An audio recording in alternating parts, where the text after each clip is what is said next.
Bonjour et bienvenue sur ma chaîne. Aujourd'hui je vais vous montrer certaines choses. Là c'est une loupe qui était qui est quand même assez importante, qui était sur un manche avec un entourage en plastique. J'avais déjà fait la vidéo il me semble sur cette loupe, donc j'en reparlerai qu'un peu, qui est d'ailleurs même bien pratique parce que quand on doit lire des petites lettres comme là, hein, c'est sûr que c'est pas évident, mais on arrive, si je le mets comme ça, voilà, on arrive à mieux lire. Voilà. Bon là c'est pas évident avec la lumière, ça reflète. Donc j'avais fait ce modèle là, c'est assez grand mais c'est plus qu'une loupe de bureau. Et j'avais aussi fait une vidéo sur cette loupe, d'ailleurs c'était principalement pour l'étui que j'avais fait. C'est une petite loupe de bijoutier que j'ai depuis au moins une quarantaine d'années. Donc voilà, qui grossit 10 fois si je ne fais pas d'erreur. Il faut que je vois ça dans le bon sens. C'est pas évident. Non, c'est 8 fois. Grossit 8 fois. Voilà. Et bon, ça c'est bien aussi pour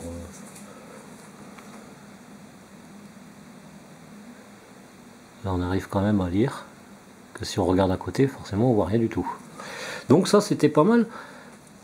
C'est bien pratique, ça se met dans le petit étui que j'ai confectionné et autour du cou. Donc bien évidemment, je ne suis pas joaillier, mais si je devais avoir la passion des pierres ou autre, ou même des pièces, des timbres, ce serait toujours intéressant d'avoir ce genre de choses.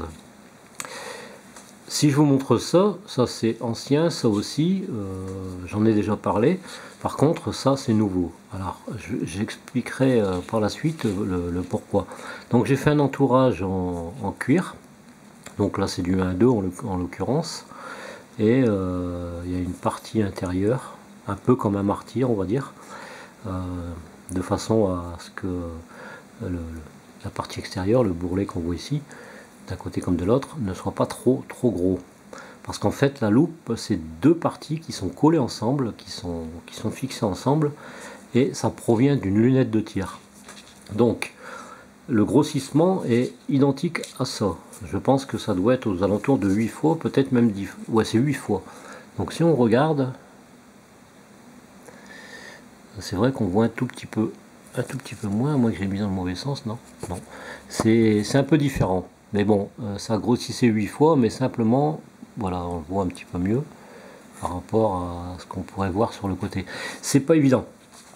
Mais c'est vrai que ça grossit assez bien, on voit quand même bien les choses. Hein, si on prend le réglé, voilà. Là, on voit un petit peu mieux, voilà.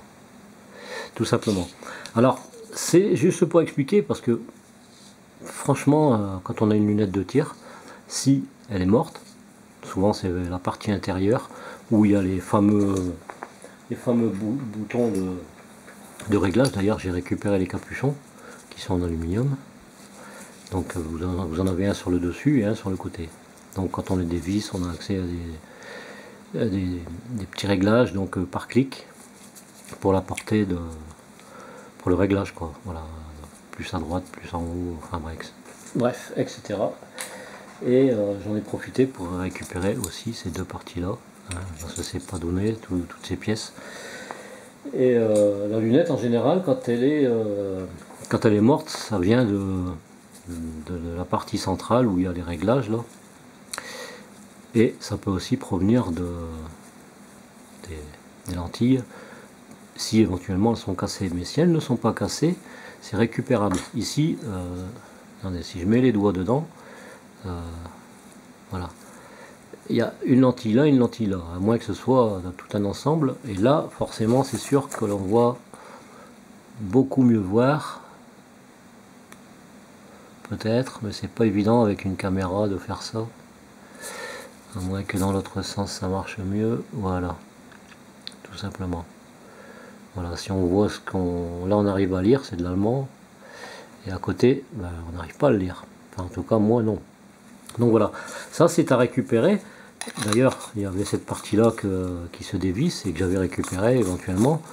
Donc c'est juste pour dire que ce serait dommage de jeter ces parties-là, hein, parce que ça peut servir de loupe, comme je le vois. C'est vrai que si je prends la partie, donc c'est tellement long à visser, tellement long à dévisser aussi, que on y passe bientôt la journée. Je sais que si je dois, voilà. Franchement, on voit très bien, hein. On peut même peut-être éventuellement, voilà. On va voir quand même plus de détails. C'est ça qui est bien. Donc on peut regarder aussi là-dessus. Voilà. Là on voit vraiment le détail. Voilà, si je le recule. Voilà. Donc ce serait dommage de les jeter, de jeter la lunette complète. Donc si vous faites du tir, j'en ai fait à une époque, et donc la lunette, je l'ai fait tomber, elle a cassé. Et puis en temps normal, je fais toujours attention, mais là c'était une vieille lunette, hein. L'autre est encore bonne, mais l'ancienne, la plus vieille,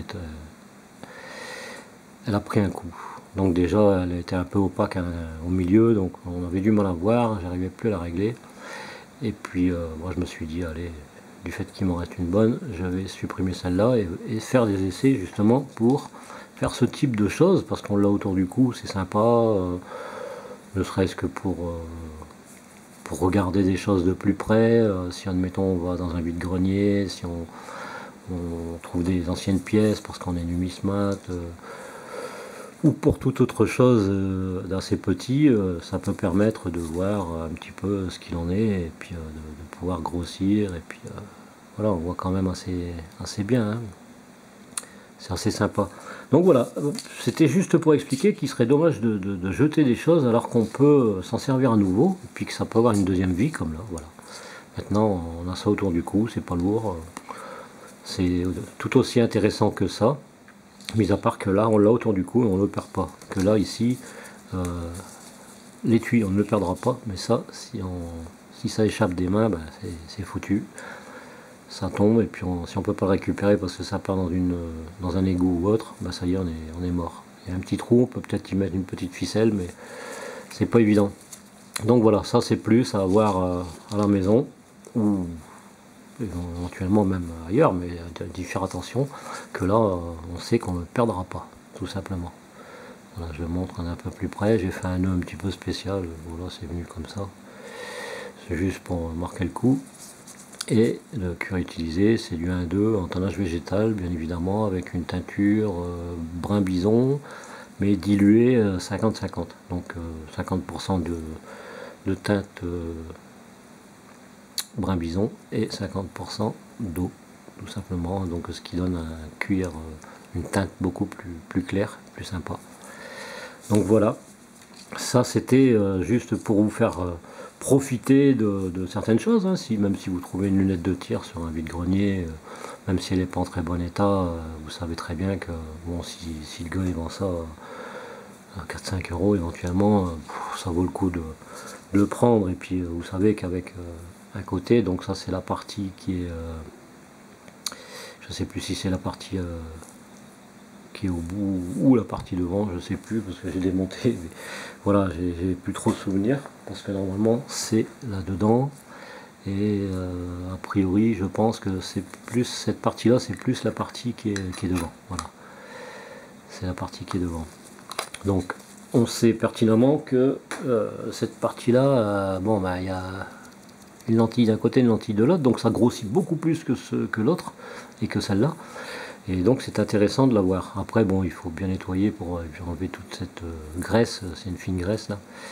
On peut même par la suite le poncer un peu et puis mettre une pièce de cuir pour avoir quelque chose de plus sympa dans les mains, tout simplement. Donc ça sur son bureau, c'est un truc sympa. Voilà, c'était pour vous présenter ce genre de choses. Et puis bon, par la même occasion, c'est vrai qu'il m'arrive de faire quelques petits objets. Je sais plus si j'en ai déjà parlé, sinon si j'en ai déjà parlé, bah voilà, on a 2 autres que j'ai fait. Et sinon, si j'en ai pas parlé, bah, je mettrai la vidéo un peu plus tard. Parce que d'un côté ici, c'est du nubuck, donc c'est de la peau de chèvre. Là ici, c'est du cuir tannage végétal, ainsi que là, donc c'est du cuir de vache, Donc j'ai voulu quelque chose d'un peu différent. Voilà, là, brun bison et là marron assez clair. Sur un anneau tout simplement, c'est les pompons de sac pour ces dames. Et celui-ci est complètement, non, pas complètement, parce que cette petite partie, cet anneau, sur lequel tout est collé et cousu après, avec 2 points, c'est quand même assez pénible à faire, mais bon, ça va. Là c'est du cartonnage végétal, donc du cuir de vache, mais pour le reste, donc ce qui entoure et les petites franges, c'est de la peau de kangourou. Voilà, noir, tout simplement, teinté en noir. Parce que j'ai jamais vu de kangourou noir, mais bon, mis à part la peau quand elle est teintée, le kangourou il n'est pas noir. Voilà. Enfin, moi, à mon avis, je pense qu'il ne doit pas en exister. Voilà. Donc c'est la petite blague au passage. Donc voilà, c'était pour présenter ce genre de petites choses sur lesquelles je passe mon temps, je m'amuse. Comme on peut voir, cette taille elle est différente de là, l'épaisseur elle est différente. Voilà, après je vais peut-être en faire avec du cuir un peu plus souple et puis de couleurs différentes. C'est des couleurs qui sont, c'est du tannage. Je pense que d'après ce que j'ai pu voir, c'est du tannage végétal, mais c'est déjà teinté en fait. Hein, voilà. Donc c'est assez souple, c'est un peu comme le cuir de kangourou, tout simplement. Donc j'en avais fait un pompon de sac pour ma petite fille, pour mettre sur son sac. J'avais déjà expliqué. Et donc voilà, je pense que j'avais dû en montrer. Sinon, bah, je mettrai la vidéo si c'est le cas. Voilà, c'est juste pour montrer ce genre de petites choses. Et donc, pour en revenir aux lunettes de tir, bah, si vous avez l'opportunité d'en avoir une, si vous connaissez quelqu'un qui veut la jeter, bah, récupérez-la, démontez-la assez, comment dire, avec assez de précaution pour ne pas abîmer les lentilles. Et puis voilà, hein, là c'est 2 lentilles qui sont collées, je pense que ça doit être une épaisseur de... Les 2 lentilles collées, ça doit faire entre 7 et 8 mm. Donc c'est collé, c'est fait spécialement, hein, de façon à ce que ça puisse... qu'on puisse voir. Hein. Quand on voit là, voilà, je grossis. Hein. Par rapport à la caméra, je pense même qu'avec l'autre partie, si je le mets sur l'objectif, voilà, je pense que là, c'est vrai que c'est pas évident, mais voilà, de l'autre côté, on voit, c'est un peu trouble, hein, c'est pas évident avec des loupes, hein, tout simplement. Mais je sais que ça fonctionne pour regarder si on a une écharpe dans le doigt ou autre. J'en ai fait l'expérience il n'y a pas longtemps, et j'ai réussi à le voir, alors qu'avec celle-là, je l'avais pas vu. Voilà, j'avais pas réussi à voir l'écharpe qu'avec ça, franchement, ça grossit beaucoup plus parce qu'il y a 2 lentilles, et c'est vraiment intéressant. Donc voilà, c'était juste pour vous montrer ce genre de choses qu'on peut faire. Hein. Vous récupérez une vieille loupe, le manche est cassé, vous enlevez tout le plastique, vous nettoyez, et puis voilà, vous faites avec des pièces de cuir. Voilà ce que ça donne avec des vieilles loupes, tout simplement, et assez pratique. Voilà, comme là et comme là. Ça c'est déjà existant, sauf que l'étui je l'ai fait moi-même. Ça n'a pas été vraiment très évident parce que c'est petit. Mais voilà le genre de choses que l'on peut faire. Voilà, j'espère que cette vidéo vous aura intéressé et que ça vous donnera des idées de création. Et bah, bonne récupération à vous si toutefois vous décidez de le faire. Et puis je vous dis à très bientôt pour une prochaine vidéo. Et merci d'avoir regardé. A bientôt. Bye bye.